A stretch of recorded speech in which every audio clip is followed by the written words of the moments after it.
back. Okay, now let's do our drink. जब तक मुझे पिज़्ज़ा कटर मिल जाता है, so we'll put milk. दूध रखेंगे पहले तो हम उसमें ब्लेंडर में,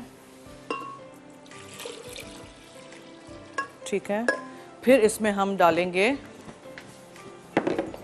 चॉकलेट चॉप की हुई और कोको पाउडर। आइस चॉकलेट हम बना रहे हैं, ठीक है। फिर इसमें जाएगा थोड़ा सा बर्फ़, बिकॉज अब फिर गले ख़राब ना हो बच्चों के या हमारे। और वनीला आइसक्रीम या चॉकलेट आइसक्रीम या even coffee ice cream can do, 2 बड़े scoops.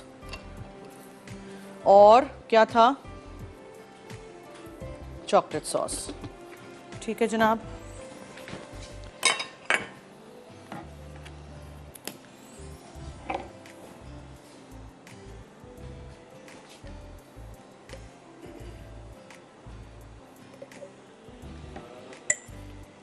Just turn the glass like this.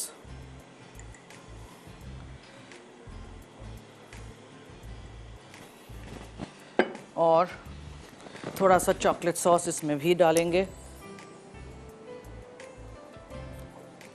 And the main ingredient जो हमारा है फाइबर लैक्स हर्बियन का,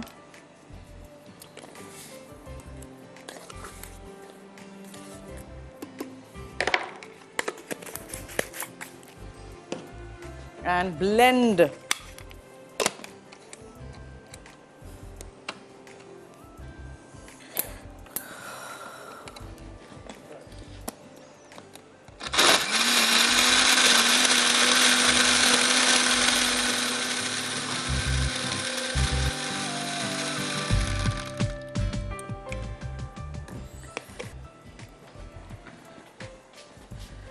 इसको आप पॉ कर दीजिए, ठीक है जनाब, हो गया। और ये आइस्ड चॉकलेट का मैं अभी सुन रही थी, हमारा जो स्लाइड चलता है द रेसिपी कार्ड, तो उसमें ये था कि उसको पकाना है। If you want to cook your chocolate तो फिर आपको उसको ठंडा करना पड़ेगा। चॉकलेट और दूध को साथ पका के कोको पाउडर डाल के बिल्कुल रख दीजिएगा 1 आध घंटा ठंडा होने के लिए। उसके बाद फिर आप जब आपको पीना हो तब आप उसमें फिर बर्फ़ डालिए और आप उसमें आइसक्रीम डालिए, इस तरह।